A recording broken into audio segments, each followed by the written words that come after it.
சிம்ம ராசியை பொறுத்தவரை மிகப்பெரிய ஏற்றமான காலமாக இருக்கும். ஏன்னா கேந்திரத்தில் ராசிநாதன் போய் உட்கார்ந்துருக்கிறது பெரிய விசேஷம். புதிய வீடு மனை பாக்கியங்கள் இருக்கக்கூடும். படிக்கக்கூடிய மாணவர்களுக்கு ஏற்றம் வரக்கூடிய வாய்ப்புகள் நிச்சயமாக உண்டு. உடல் நலத்தில் சற்று கவனமாக இருக்கணும். பார்ட்னர்ஷிப் தொழிலில் சற்று கவனமாக இருக்கிறது ரொம்பவுமே நல்லது. செலவுகள் சுப செலவுகளாக இருக்கக்கூடிய வாய்ப்புகள் உண்டு. எடுத்த காரியங்கள் முயற்சிகள் வெற்றி பெறக்கூடிய வாய்ப்புகள் நிச்சயமாக இருக்கும். இந்த மாதத்தில் 3ஆம் இடத்தில் இருக்கக்கூடிய சுக்கிரன் 4ஆம் இடத்துக்கு போகும்போதும் திக்பலம் அடைகிறதுனால ஆட்சி பலம் பெற்றதற்கு சமமாக இருக்கும். அதனால் நல்ல ஒரு ஏற்றம் கிடைக்கும்.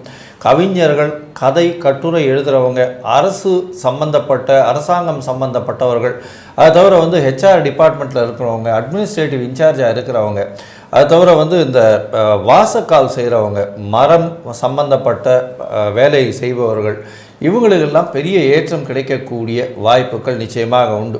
இந்த காலகட்டத்தில் பார்த்தலையானால் 7ஆம் இடத்தில் இருக்கக்கூடிய சனி பகவான் உங்களுடைய பார்ட்னர்ஷிப் தொழிலை கெடுக்கக்கூடிய வாய்ப்புகள் உண்டு. அதீதமான முதலீடுகள் செய்ய வேண்டிய கட்டாயம் வரும். கொஞ்சம் பொறுமையாக பார்த்து எச்சரிக்கையோடு இருக்கிறது ரொம்ப நல்லது.